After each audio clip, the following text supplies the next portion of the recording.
Free your mind now. Be part of People's Pan-African Parliament, the Pan-African Pyramid Debate with your speaker, Andrew Irumba Katusabe. The Pan-African Pyramid Debate that happens here every Friday from 5 to 8 p.m. at Fairway Hotel, live here in Kampala. And the recorded version runs on NBS television every Saturday from 4 to 5. Your speaker is Andrew Irumba Katusabe. On 31st of August, just counting day, a few weeks now, or days, if you can say, we'll be having the 7th Pan-African Pyramid Global Awards. The 7th edition will be here on 31st of August 2014 at Fair Hotel from 3 p.m. till we get tired. This is our home. So ladies and gentlemen, I invite you, all of you, to be part of this interesting occasion or function. We come here every year to try to remember what our forefathers did, what we are doing, and what we ought to do. Ladies and gentlemen, the current youth protests in Africa, are they a catalyst to democratic change or a disruption to stability? In other words, are they adding value or they are disrupting development? Africa is likely to see more coups which appear to be supported by ordinary people, especially the young people now known as the Gen Zs or Generation Z. This could have been sparked off by, among others, overstay in power by some leaders whom the young people now see as a burden rather than an asset. Authoritarianism and caring and repressive governments of Africa. All these deep-seated multiple crises snowball. Africa is entering a particularly violent and unstable and chaotic period reminiscent of the Cold War, which is likely to set back development for generations, break up countries, and unleash mass migration across, within, and between countries and to the West. The continent has now experienced the 10th either attempted or successful coup in Central and West Africa since 2020. Most recently, on 26 July 2023, military leaders hosted Niger's President Mohamed Bazoum and has been holding him, his son, and wife in the basement of his presidential palace in the capital, Niamey. Soon thereafter, in the same month, Gabon's President Ali Bongo, who was in power since 2009 for 14 years, on 30th August 2023, became the latest authoritarian leader to have been toppled in a military coup. The United Nations Secretary General Antonio Guterres termed the rising number of coups in Africa as an epidemic of coup d'etats. Since independence, ladies and gentlemen, from colonialism, food shortages, food prices increases, and food insecurity, especially if combined with official corruption, incompetence, and authoritarian governments, have often fueled mass uprisings against sitting governments. Many African countries have sham elections, whether Gabon, Guinea, or more recently in Zimbabwe, where the ruling party or leader holds multi-party elections, which are manipulated and maintain power through a combination of patronage of supporters and repression of opponents. In Africa, these autocratic, corrupt, and incompetent leaders and governments who hold on to power at all costs can often only be ousted by coups, Arab Springs like mass uprisings, or when opposition parties form multiple coalitions aligned with mass civil movements. Many African countries currently face the worst food insecurity in decades, caused by climate change, jihadist-fueled insecurity, compounded by the COVID-19 lockdowns and food shortages because of the Russia-Ukraine war and lack of care of governments, which has caused mass anger across the continent. The military will continue exploiting it to stage coups or jihadists to recruit new members. Many, especially the youth, have embraced the coups, hoping it will bring much needed change for the better, which autocratic leaders and governments in their bubble of privilege refused to provide. Ladies and gentlemen, all the above coups in West Africa and current uprisings in Kenya, Uganda, and Nigeria currently are all led by the youth who claim after acquiring education, they have no jobs. But even the little resources owned by their respective governments are being stolen by old regimes led by the old generations. Therefore, the question comes, are the current youth protests in Africa a catalyst to democratic change or disruption to stability? Free your mind now. Be part of People's Pan-African Parliament, the Pan-African Pyramid Debate with your speaker, Andrew Irumba Katusabe. Right Honorable Speaker, thank you for the very detailed presentation you have made introducing the topic. I think the problems on the African continent and in the world are all similar. What I'm required to do here is to give the events a Pan-African eye. Yeah. Just to give it a Pan-Africanist perspective. Right Honorable Speaker, it is true that the youth restlessness started in West Africa. And the youth in the army took advantage and they have captured power. In East Africa, it seems the flame is just starting. And then from Africa, it seems to be wanting to go south. But Right Honorable Speaker, the youth, the voice of the youth in Africa is not different from the voice of the youth in France. It's not different from the voice of the youth in Venezuela. We have seen youth demonstrating against the system in Venezuela. And it is not even different from the voice of the youth in London. Right Honorable Speaker, the problem of food not being enough, problems of food, is world over. What is failing? I give it the structure, Right Honorable Speaker, that the neo-colonial state is the one failing. The capitalist system in the world is failing. The bourgeoisie, they are losing control of the world. They are losing the grip. They are losing grip. Capitalism is losing grip world over. In 1960, the African leader Kwame Nkrumah mentioned and said that imperialism and neocolonialism were the last gamble of the capitalist state. What happened? What happened in the world? How did capitalism come up?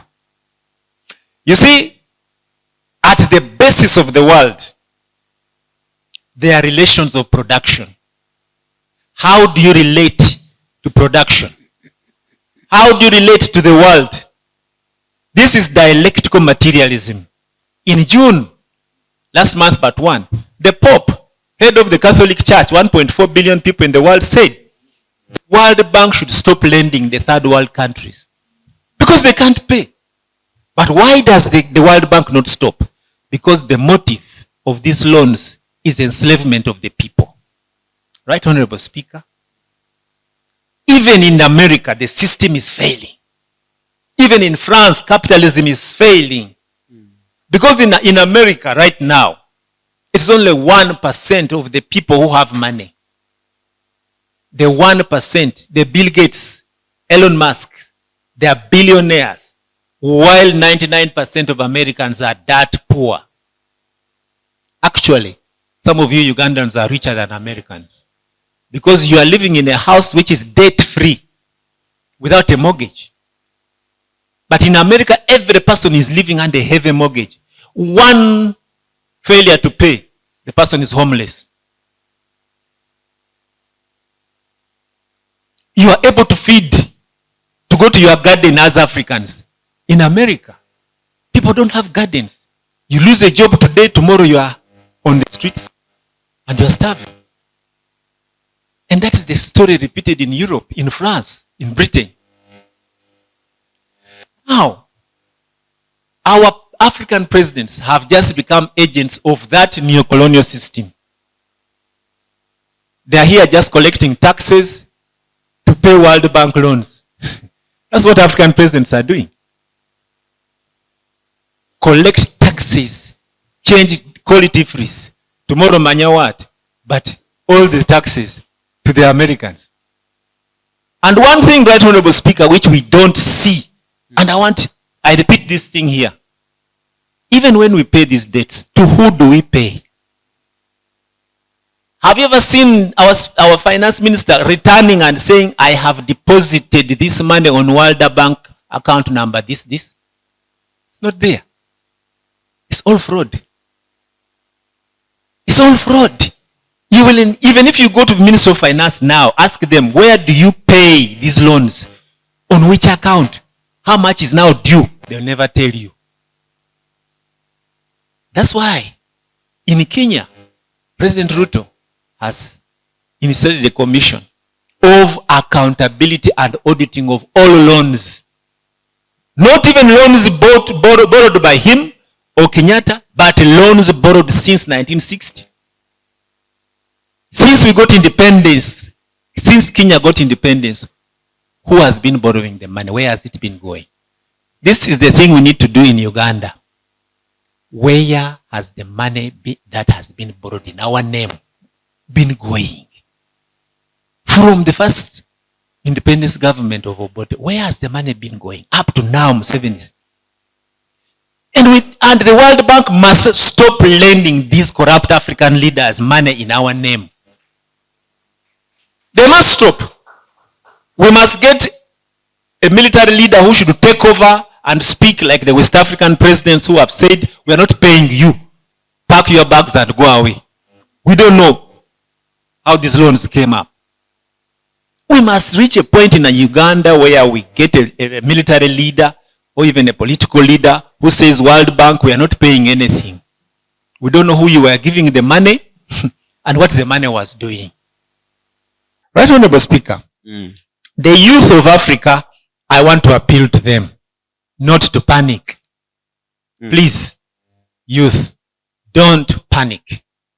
The system is collapsing on its own. Hey. The system, the world system is collapsing on its own. The problem in Kenya is not Ruto.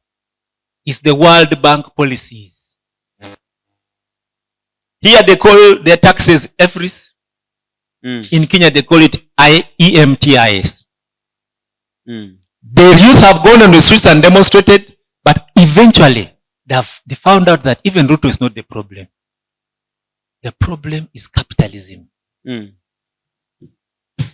Even here. So Ruto is innocent. He's innocent. Even here the president is not the problem. Hey. He himself is a victim. President Museveni himself is a victim and he can do nothing. I give you an example. You are not here. Between 1986 when Museveni came to power and 1996, there was no single act of corruption. This scale. Some of you are young. You are not there. Check your history. 1986 to 1996, there was no corruption in Uganda. The first decade, there were no elections. But the moment elections started in 1996, corruption set in.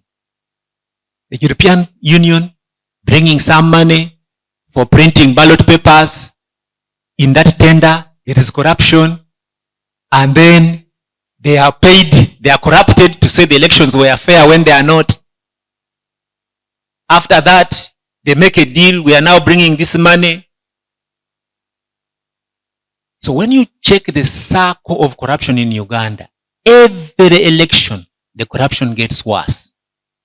Because in every election circle, there's corruption from printing of ballots. Where are the ballots printed? Europe. How much? Billions of shillings. Whose money? Whose money? The bourgeois in France, in London. They share the Taxpayers' money money. with the ministers and presidents. Every election it gets worse. Do you know that the budget of elections is 1 trillion shillings? This year? It has always been 1 trillion. By Electoral Commission. 40% printing of ballot. Which country prints? Europe. Just papers. Just paper. And they bring it here. And then electoral observers are sent from European Union. They are bribed to say elections are fair. They pocket their money. After that, things go. United Nations tables discussion. Hey, elections were unfair. What? They are bribed. They keep quiet. This is the situation even in Kenya. In Kenya, it is common knowledge, and I can repeat myself here without fear of any action being taken on me.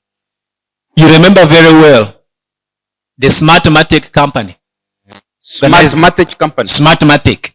Smartmatic. That is the company that has been rigging elections all over the world. Hey, Even in Venezuela. Smartmatic company. Smartmatic. Even in the USA. At a very high cost. Rigging elections. Rigging elections. How? They are mentioned. Because they count the elections. They count the votes. You vote, but they count the votes for you. Hey, they are the ones in charge of They are the ones in the system. Exactly. And when the elections in Kenya ended, they asked them, can you bring the servers? They said, we cannot open the servers. The servers are in Europe. People say, hey, kumbe, we have been all the time we hold elections, the servers are not in Africa. Even in Uganda, because Smartmatic has also been operating in Uganda. Smartmatic. Yes. So what is the solution? Even in this coming 2026 elections, let me tell you, all these billions we are planning and trillions is going to be eaten by Bazungu from Europe. The bourgeois, not all Bazungu. You suspect. The 1%. You suspect. I know. Hey. Because they are going to be paid to print ballots there. They are going to be paid to say the elections are fair. But you, the ordinary Ugandan, do you ever see the billions of shillings? How can elections take 1 trillion shillings, ladies and gentlemen? Why can't we elect by the lining up system? The European Union will not allow. But yet we have our system, LC system, which I propose is the one we should use in 2026. Let us not print ballots. From LC1, they put the picture of your MP. You line up. We count the votes. LC1 records. Takes to LC2. They take to LC3. And they take to the district. Let's see if the elections will cost those trillions. I think, therefore, Right Honorable Speaker, that what the youth should fight for is the change in the electoral system. If you change the electoral system and you elect leaders who are not based on corruption, then you patiently wait and change the next parliament. You just get control of the parliament. If the youth are the majority, then you pass an act of parliament saying anybody who has built any building which he cannot explain how he got his money, that property is property of the people of Uganda. It has ever happened. In Zambia, up to now, leaders are crying. Do you know that some of the bourgeois from America have even invested here? Have you not seen those powerful schools, international schools? Impound all of them. Hey. Anybody who cannot explain how he has built anything loses it to the people of Uganda. So why should the youth panic to demonstrate? How old are you? Look at my age. I'm 60 years. You see my age? Look at your age. You are 20. Okay? Why would you fight? Naturally, give me 20 years, I will not be alive. The country will remain in your hands. Look at our president. How old is he? Give him 20 years. From now. Give him 20 years. From now? Now. Give him 20 years. Will he be alive? And when he's not alive, But there is an avenger. can't you? No, that one will be handled at the right time. But if you give the current government 20 years, those who came out of the bush and who are corrupt, Hakina, Otafire, who will they be alive? They will not. So why do you panic? Just follow the motto of the Pan-African pyramid. Don't agonize. Organize. Organize. Don't go to the streets to die.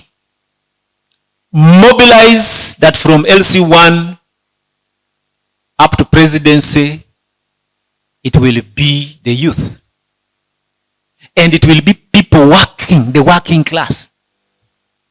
Don't re-elect anybody.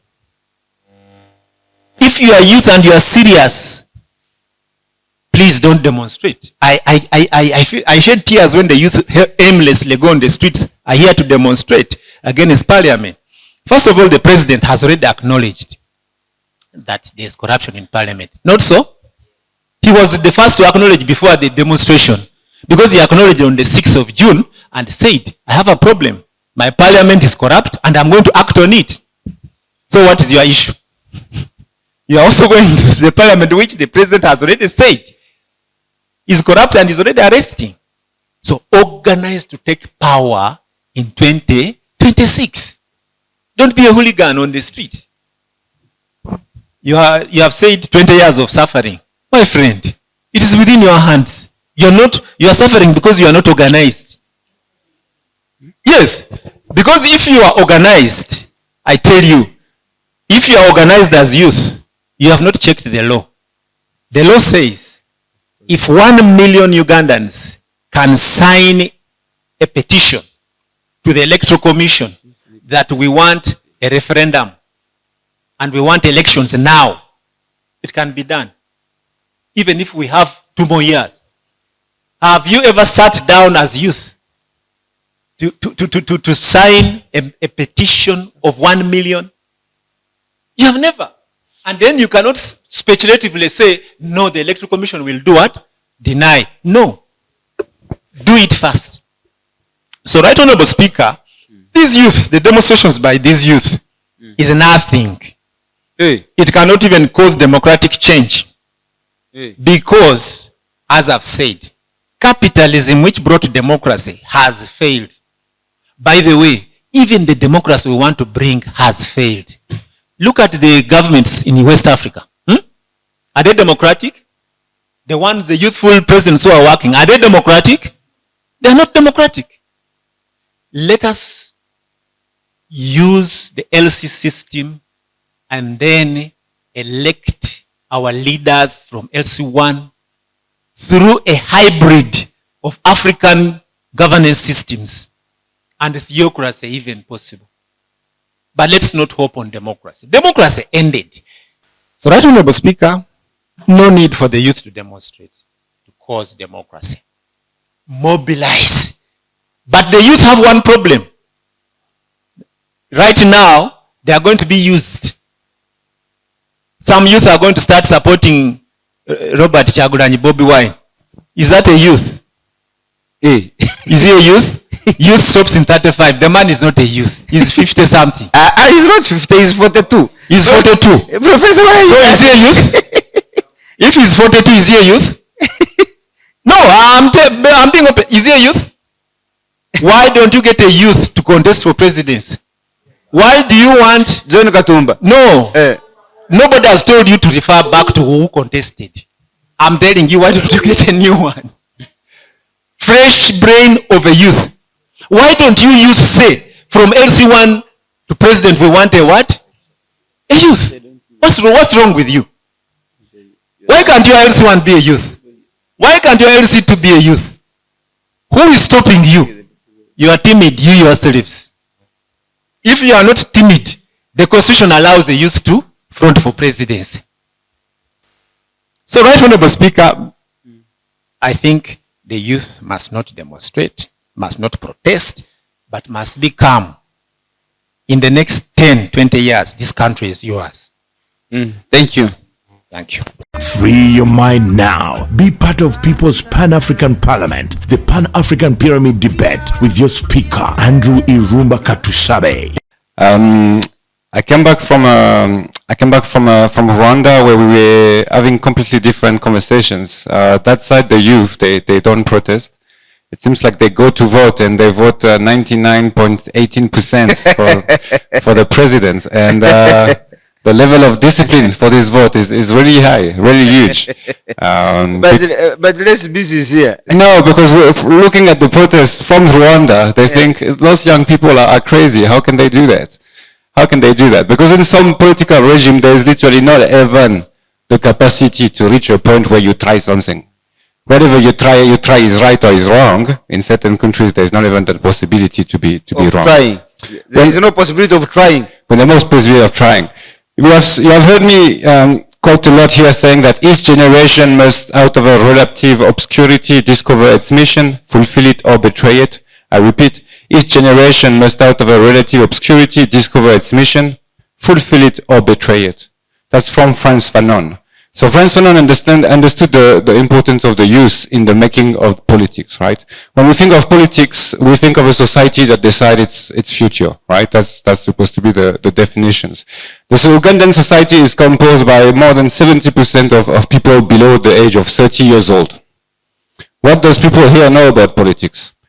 They know about one government that applied one type of policy that have developed the country quite fairly. I think most of the young people here understand that the situation today is better than the situations, let's say, 40 years ago. The question, therefore, becomes what is their own missions? What can they fulfill? What do they have to betray? And when we think of this generation and the protests that they come with, I've seen all sorts of protests in Africa since I arrived. I was tear gas in Senegal as a student. I was tear gas in South Africa as a student. We were asking for decolonial education in South Africa, and we were asking for the bursaries to be paid in Senegal. I've seen, and myself I've been victim of police brutality in those countries. I've been marching with the youth here. I've been looking at the situations, and when we look at the protests that happen in South Africa towards Fismas Fall, for instance, we can see that there is some leadership that listened to young people. So when we think of a situation like in Senegal, where a man comes out of an election, he's in his 40s, he comes out of jail, and he can become president of that country by elections, by the mobilization of the youth. We realize that the youth have a lot of tools in front of them, right? Depend on who they're fronting and what they're fronting.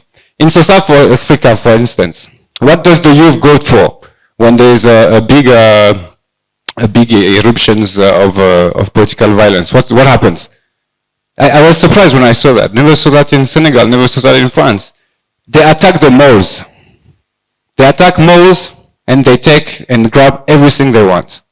And it's a political protest, but what they really do is they attack warehouses, they attack malls, they attack places where they can steal directly.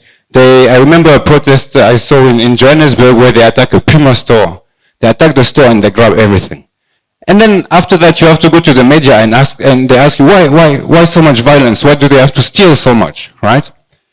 And you try to explain to people that every situations will command a different type of answers. In South Africa, there's no more citizens. It's not true. I've explained that before here. They are consumers. You can consume. When you consume, you are someone. You're not someone because of your passport. You're not someone because of your clan or of your name. You are someone when you can consume. You are someone when you can have a BMW. You are someone when you can drive around, when you can move around with your people, when you can buy like fancy stuff. When you become the national bourgeoisie through consumptions. So when the youth protest, what do they protest about? They protest about this type of behaviors of the national bourgeoisie. They protest against it by attacking malls, attacking capital directly. They seize it. They just take it.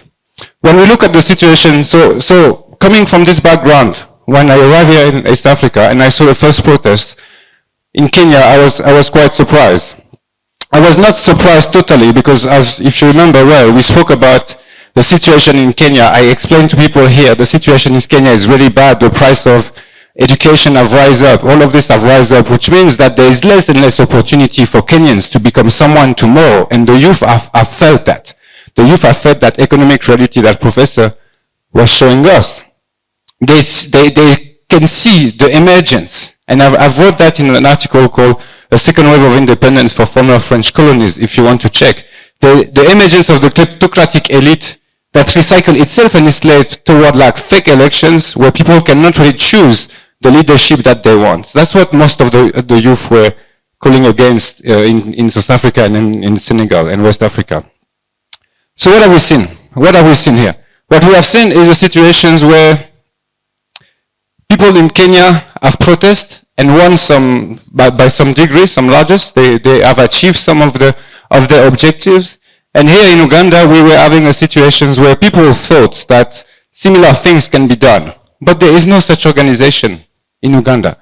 We don't have yet a young people movement that take himself seriously to push such things. Taking yourself seriously means what in this context? Taking yourself seriously means like properly understand the economic structure of the state that you're acting in. Going to the streets to front police with no political agenda, no organization, will lead nowhere. And that's actually what a lot of dictators want. They want this type of youth that are disorganized. Organizing yourself means education. It means you have to look at the situation in a structural way. What can I achieve? If I bring 1 million Ugandans in the street tomorrow, let's say, what can I achieve? What is there? What do you propose that is new? Thomas Sankara used to say, we must dare to invent the future. What we have seen in those protests is a sparkle, is something that the youth wanted, and I do respect like you young people willingness to do politics. I do like a young person that is interested into politics, that debate the right questions. But in that situation, as we explained earlier, capitalists have flawed our democratic system. Democracy do not function anymore here. Democracy reinforces the national bourgeoisie. And what we need, not just young people, but even old people, and as you explained, people all around the world, what we need is to develop new tools to discipline the national bourgeoisie. We don't say you have to die, we don't say we have to, the French used to cut their head, you know that, right? In 1789, they cut the head of the national bourgeoisie, done, sorted. We're not saying that's what we want. We're not saying that's what we want, but that's what other generations have done to sort out the problems. So what we say is we want to discipline to make sure that when you make money, the money goes to productive era of our economy. If you steal 1 million because you have stole some money to build a road or a bridge, okay. But now this money is going to be seized by the state, used to make that road and develop something, and you're also going to use your networks and your contact to push. We want to discipline the national bourgeoisie. We don't want them to disappear, we don't want them to die. What we want is to use the money for things that are purposeful. Why is it that national bourgeoisie that have been governing East Africa and a lot of post-colonial states do not want to invest in education? Why is it that when foreigners like me that have studied politics in different places arrive here, all what I hear is comments of people that have never been taught politics? Why is it that Ugandans have to learn politics themselves? Why is it that there's so much thing that they have to learn themselves in the skill that can help them to go to the economy? Why do they have to learn that by themselves? Why can we not finance education and schools? Because the national bourgeoisie is structurally not willing to give you anything. The national bourgeoisie is structurally making sure that they close door of opportunities. And when we see the youth in Kenya, the youth of Uganda challenging the national bourgeoisie directly, I say, okay, let's see what they have to propose. But they have to understand the power those people have. The gigantic power that those people have. They can throw election, as we've been saying, if they want. But most importantly, they drive millions and millions of dollars in the country and take size, right?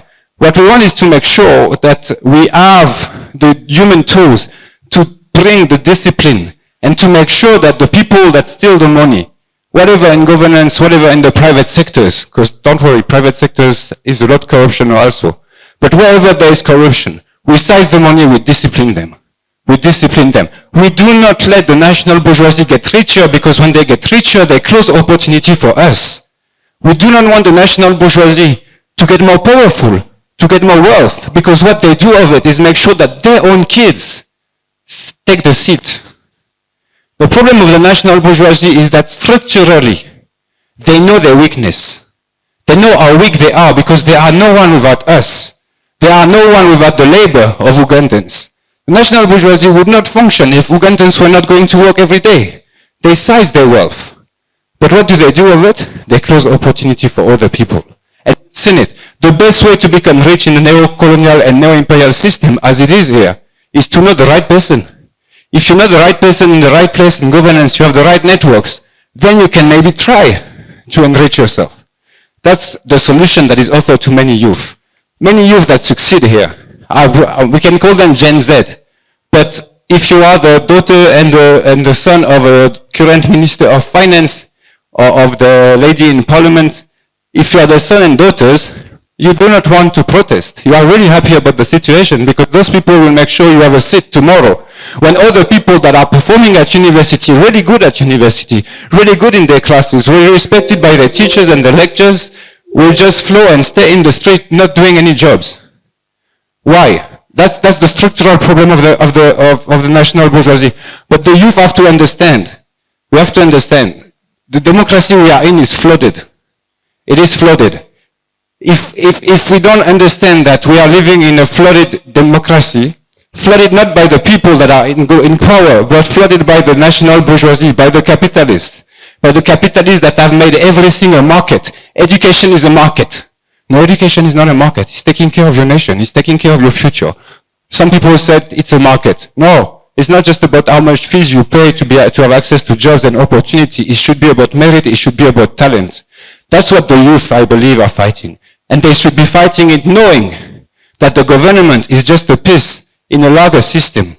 And the larger system allows the people that are rich today to make sure that their kids are rich tomorrow. Thank you very much.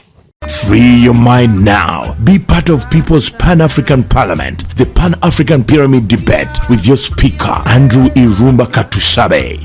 Thank you very much, Right Honorable Speaker. Ladies and gentlemen, a very good evening. I would like to pick on from where Professor Alenyo ended. He did so well on deliberating on the impact of capitalism and making a clarion call to World Bank to stop lending third world countries. But slightly to differ, Right Honorable Speaker, in my opinion, I think we've got to deal with the agents of capitalism because they are even more deadlier than capitalism itself. And the reason is simple. Okay. That any system survives on the people that perpetuate it. From a very youthful perspective, the problem would be, why do we borrow? After we borrow, what do we use borrowed money for? Because you and I clearly know that neither World Bank, not even International Monetary Fund, is lending any country money by force. Secondly, a very land lawyer like Professor Alenyo. Now, this is a problem that we have had over time. I think not even in Uganda only, but in Africa. Hey, with the land people. Those we expect to protect us, even when they interpret the law, they interpret it selectively. Because Land Council here recognizes that there is an option of a population going for a referendum, which he knows for several reasons that it is impracticable. But he does not go as far as to say, but the same constitution, 1995 constitution of Uganda as amended, Article 29 and Article 43, clearly state the right to freedom of assembly and association and peaceful protest, and being the council he is, standing up boldly to defend that. Right Honorable Speaker, sir, all the constitutions in the world are very cognizant of the citizenry right of assembly and peaceful protests. Right to assemble. You can refer to even Article 29 of the Constitution of Uganda. The same constitution further stipulate what is the role of security forces and the state in upholding and fulfillment of that fundamental right. We must at this moment painfully accept that by the time we start to dissect the precarious balance of a metamorphosis of democracy and stability. We are at crossroads, and this, of course, starts to raise a multiplicity of questions in relation to one, democracy and governance. We all know that the youths, just like everybody else, are charged with a citizenry responsibility, to mention but a few, to demand for accountability, to politically participate, to push for policy reforms, to empower marginalized voices, to drive constitutional reforms, and many more. It is therefore beyond any justifications for me to strongly affirm that peaceful, note the prefix in my statement, peaceful youth protests are a catalyst to democratic change, not a disruption to stability. The biggest problem, Right Honorable Speaker and colleagues, is that majority of the governments in Africa are dictatorial and military regimes. In their evenings, of course, they are simply intimidated by the fact that when you have the youth practicing their constitutional mandate to protest, and a slight slide to the left or right, forward or backward, a revolution becomes a reality, and the rest is history. Oh, that's why they are fearing. I want to tell you that many, if not all governments in Africa, the one in Uganda also falls under this category. A dictatorial and military regime it is. You may say it or not say it, but that is exactly what it is. Let me briefly give you another example. At the time of Tojikwatako, the Uganda Law Society went mute for all those that followed, and if you recall, Uganda Law Society was quiet. Then much later, you see them acting in a manner that shows Osobola Gikwatako, we shall discuss the law and defend it after Gikuteko. At that time, I think the president was... who was the president? I don't recall who the president was, and I wouldn't love to misquote, but at least their silence was loud. It was Simon, I think. Yeah. Simon. Back to today's discussion, Right Honorable Speaker. We cannot have a peaceful protest and you deploy very heavy armory as though the state is declaring war on its young and peaceful unarmed citizens. Hey, you want them to You want them to put ice cream points along the way. That is not what I said, but there has been several times when the youths have used different mechanisms to bring it to the attention of government and tell them, hi guys, look here. There was a parliamentary exhibition that outmasked numerous corruption scandals and deals that happened at parliament. There was a road exhibition, there was a health exhibition, and the citizens are making an outcry and telling you openly, guys, this is what is happening. What do we do? In situations where the other organs of government are toothless, where the minority is supreme over the majority, where the people in power oppress the power of the people, in situations like this, where 1% of the population owns resources that belong to the rest of the 99%, where those that are in power start to steal from those they refer to as vulnerable, under cases of such rampant corruption, where taxes are unbearable, and security forces begin to protect those in power against the citizens they lead. What other alternatives available to explore? Parliament is entrusted with a role to check the executive organ of government. But if Parliament itself wants a bastion of legality, constitutionalism, accountability, and transparency first turns into a deal house, there you know that corruption has cut across every sector, inclusive of both those on government and even on the opposition. The Auditor General just issued a report that all political parties failed at accountability. Whose monies are we talking about? Taxpayers' money.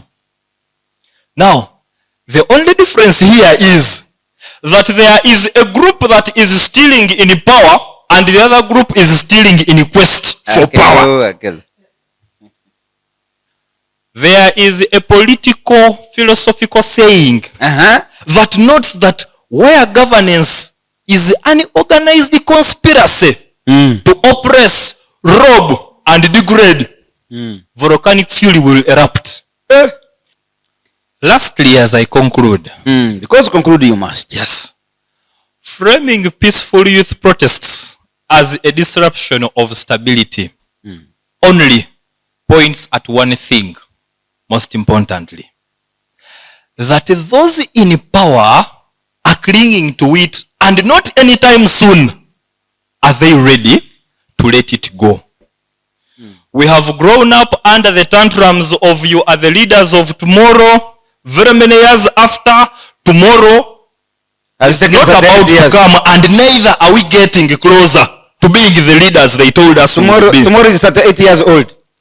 I want to make it very clear to Professor Alenyo and the rest that follow in that category of perspective of opinion that this is not only for being patient. We have outgrown patience. And what we are talking about is the survival and the dignity of every Ugandan, irrespective of whether youthful or not. Speaker, as I conclude, I want to give you very clear examples of youthful protests that have overturned governments. And this is very clear about these protests, that all of them were driven by a desire for democratic change, economic opportunities, and an end to corruption and authoritarian rule. Do we remember the Arab Spring in Tunisia 2010 to 2011? We do. It was triggered by the self-immolation of Mohamed Bouaziz, a 26-year-old street vendor, who was protesting police corruption and harassment. Result, it led to the ousting of President Zine al-Abidine, who had ruled for 23 years. The second was the Egyptian Revolution of 2011. It was sparked by the Tunisian Revolution. Egyptian youth organized protests against President Hosni Mubarak's 30-year rule. What was the result? Mubarak's resignation and the eventual election of Mohamed Morsi as president. The Burkina Faso uprising of 2014, it was led by youth and civil society groups. Protests erupted against President Blaise Compaoré, attempted to extend his 27-year-old rule.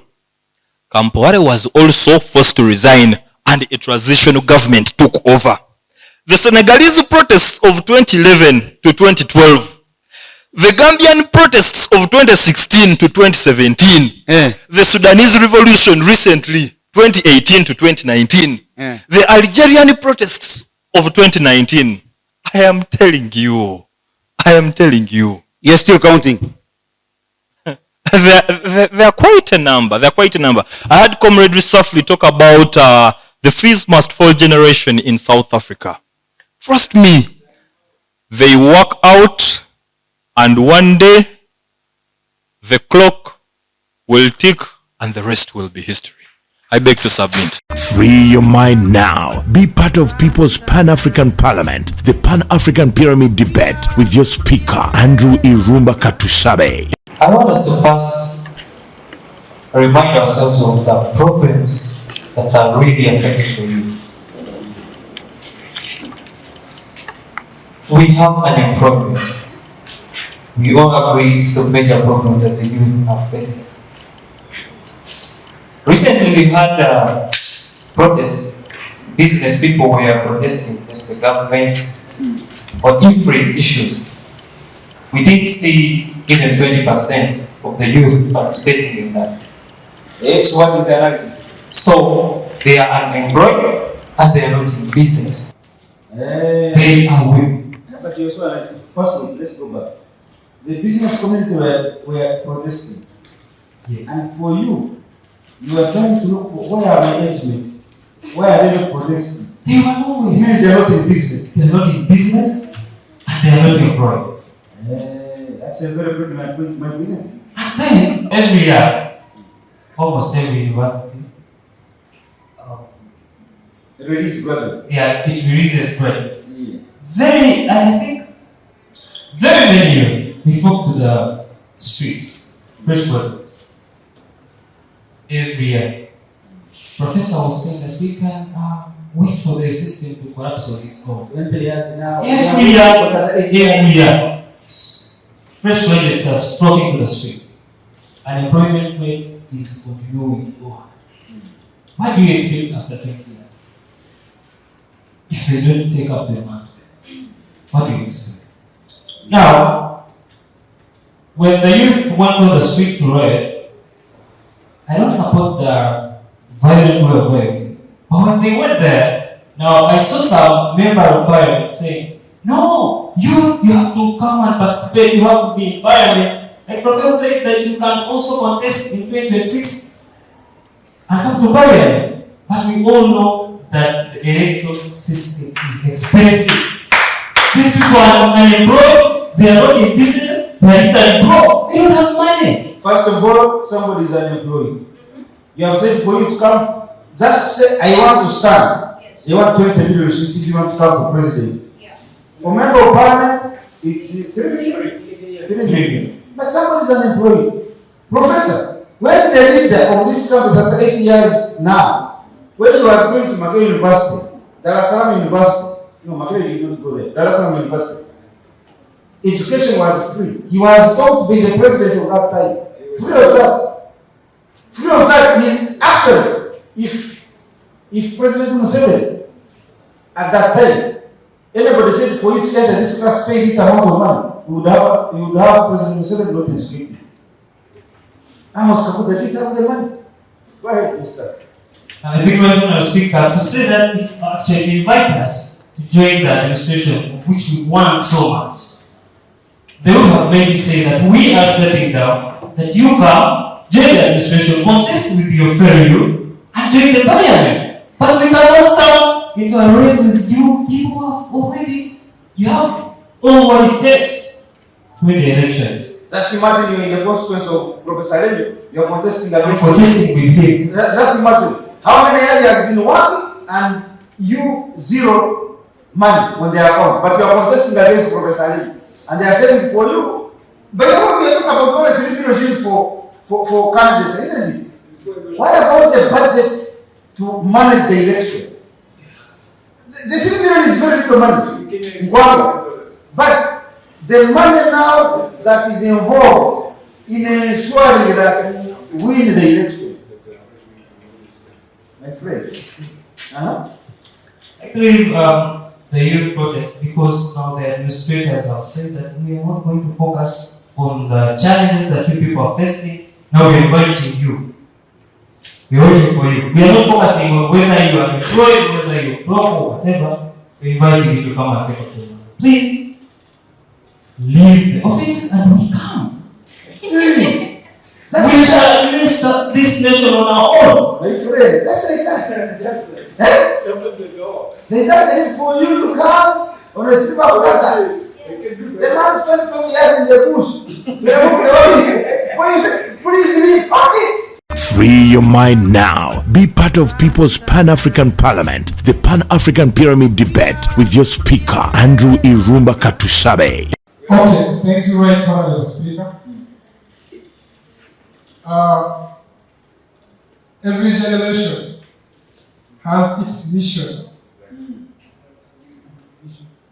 But my question, are the Gen Z who are on the street, do they understand our mission? That's the question number one. Are we joining the demonstration or the protests just because the Kenyans are doing it? Perfect. It's time for us to understand our intergenerational responsibilities. Why are you on the street? Yeah. Not because Kenya is on the street. Yeah, and our generation, our role is to reclaim everything that broke Africans. We need to reclaim our economy from the hands of imperialists, our education system, and our politics. Currently, our economy is in the hands of foreigners. And in fact, Ugandan students are unable to access education. Very many younger people outside there have no opportunity to join schools because it is expensive. Recently, I saw tuition increment at Chamberlain University. This is exploitation of highest order. In fact, today in Africa, and Uganda in particular, youth can change political parties and maybe can change political faces. But we have totally failed to change policies. Yeah. The problem is not the political parties. The problem is not the political leaders. The problem is our policies. I think the youth are right to say no to corruption, but I don't agree on the way how we are fighting it. We need to go back on board, on the drawing board, and understand how we are going to fight corruption. We need one voice as youth.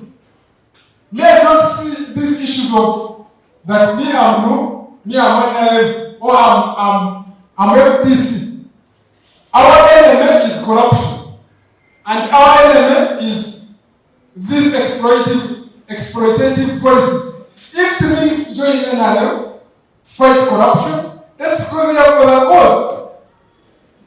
If, in fact, me, from my day one, I don't like my partism. It has nothing to benefit this country. In fact, since youth of Kenya are speaking, we should come up with one voice. In Kwame Nkrumah said, mid-90s was for their independence. And today is for African unification. Let us unite our voices and speak with one voice. We call upon for a new African government. We need an integrated voice that can spearhead African development. I beg to submit.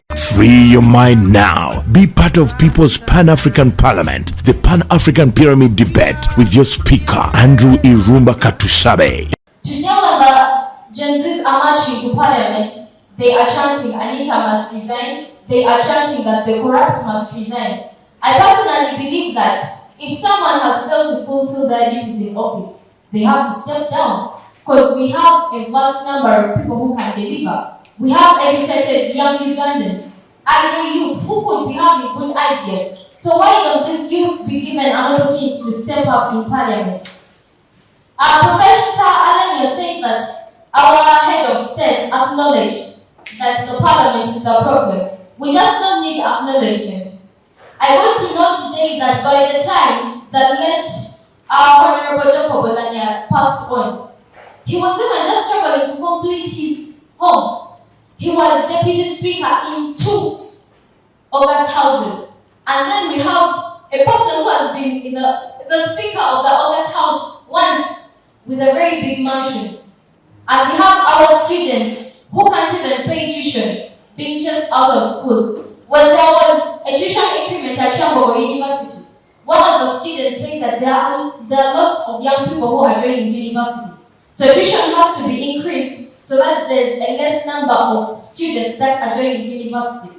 What kind of hypocrisy is that? Right now you're telling the traders to go back and grow pineapples. Who's going to buy those pineapples? If each and every one of us goes back to dig, right? You're telling the youth that we want only administrative jobs. Okay, should all of us go back and cultivate just because the people just don't want to leave office spaces. We really believe that this government should look forward to nurturing and passing on the leadership that they have today so that this country doesn't get into a mess. Professor, if we are to wait 20 more years, we are going to be in more ruins. It's not getting any better. This is like a relationship. What you set for today is what you're going to be fed till eternity. So what Ugandans chose to settle for is multiplying on a daily, and it's never going to get better. So it's now or never. It's Ugandans realizing their problems and standing up. Just like we say that we need one voice. That's exactly what the Ugandans need. Because I believe all of us are facing different challenges in different categories, but then the pain is one. The pain is because the systems have failed us. So that's why we have to get united from. Thank you very much. Free your mind now. Be part of People's Pan-African Parliament, the Pan-African Pyramid Debate with your speaker, Andrew Irumba Katusabe. On this, I would like to submit on this in the following way. It depends. Is the catalyst to democratic change. However, to an extent, it is still a disruption to stability. How? One of the comrades here was like, if we engage ourselves in a peaceful demonstration, of course, will be a catalyst to democratic change. However, how sure are you that this peaceful demonstration won't go violent, just as it was in Kenya? It started as a peaceful demonstration, but at the end of the day, they ended up burning shops. The president of Uganda came up and commented on the 23rd March to Parliament. He was like, the protest isn't bad. It is very fine. He was very fine with the protest. But he concluded this protest had people behind it. It means that the protest that you wanted people to be peaceful, it could have ended up violent. As a patriotic leader, he was like, no. But still, he submitted to you that there shall be a protest that the march to follow. I don't know if you people are aware of it. So I hope that will be a peaceful march. Then on the protest, the thing is, youths, more so we the elites, we've started. You people, you find a youth of 20 holding masters. You're there, 25. You have masters, you people. I'm very sure. Why does it hinder you to engage yourselves into the national politics? Where the property leaders are, they are in the parliament. Of course, you don't have money, but one of my colleagues was like, we need to be united. What if you go in your constituents? How many youths are in your constituents? So list 1,000. You can raise the 3 million. Go to that MP of yours who has spent 15 years in the parliament. Contest those very people, the ones who will vote for you. At the end of the day, we shall find out that the parliament is out of those elder leaders who are corrupt. Let me tell you this thing. Me contest as a good president at the Pastor University. I didn't have money. I used to work on food. Those people named they were like, our guilty president. The food guilty president. I won. It doesn't need to have money. If you need the money to win election, it is that you're going to pray. You're corrupt as well. They only need 3 million to contest. Yes, and you can then mobilize.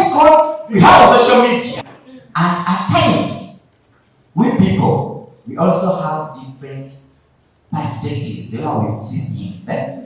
For anyone to be appointed in a public office, you get out of that office. Let's say you were appointed as a minister by the time when you had a bicycle, by the time you go out of the office, you still have, you have a new bicycle. You'll be regarded as someone who is a fool actually. For anyone to be regarded as wise, you have to see. The person who has, let me tell you, for a minister, should I say it in Uganda? You'll be like, you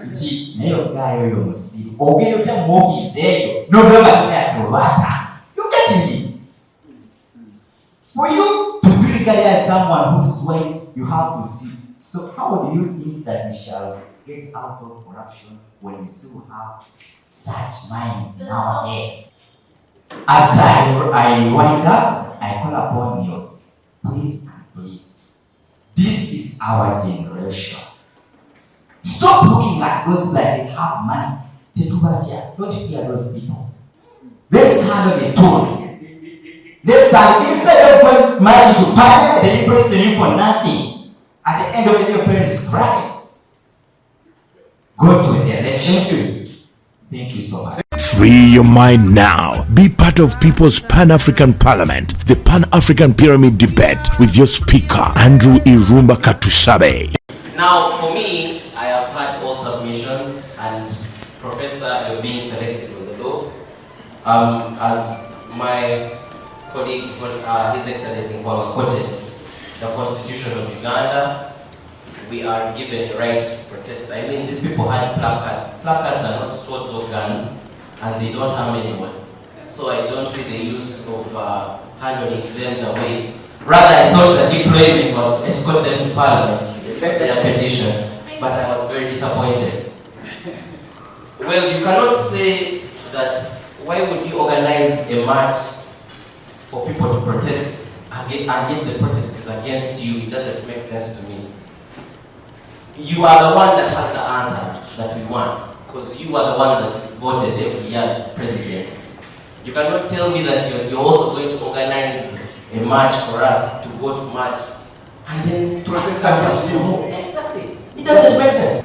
When they asked him about why football is not going on well in Uganda, he organized the march. What did it do? Did he organize a march? Did you see him take the football? What did it solve? Did it solve the problems? Will the march he's organizing solve our problems? Most of you say, I have seen people on social media say, if the right honorable speaker Anita Among goes, then what's next?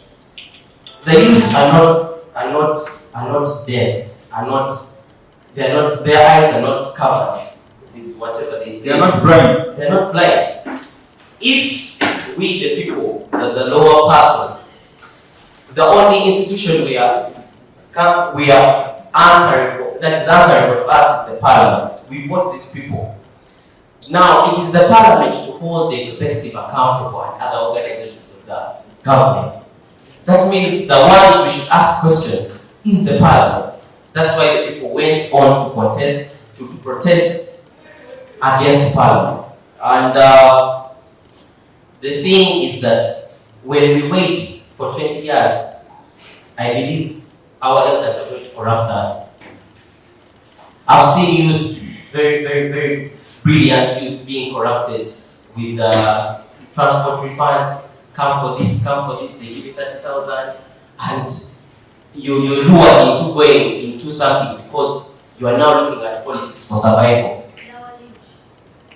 You get, we need to be, now I ask myself a question, why remove political education? Why? We need to sensitize people to know that people, this is our country. I mean, we are Ugandans, this is our home. If you oppress us like this, where are we going to go? This is the only place we know. So we are the system. You know, my favorite presidential candidate is always Mugisha Muntu, because I believe he's the only person that can save us from this. He always says something that time will tell, and the system will finally collapse. But there I disagree a bit, because a sinking ship, we cannot be on a sinking ship and wait for it to go down and then save it. Free your mind now. Be part of People's Pan-African Parliament, the Pan-African Pyramid Debate with your speaker, Andrew Irumba Katusabe. Ladies and gentlemen, we've come to the end of tonight's show. From your views here, I get to understand that it is not true, although it's been construed to be what they want to make it, but I realize that it's not true that the youth protests in Africa are actually a disruption to stability. I get to conclude as a speaker that actually they are making meaningful impact through showing that this must not continue. And that's what I would thank you so much for being part of this debate. My name is Andrew Irumba Katusabe, your speaker. Free your mind now. Be part of People's Pan-African Parliament, the Pan-African Pyramid Debate with your speaker, Andrew Irumba Katusabe.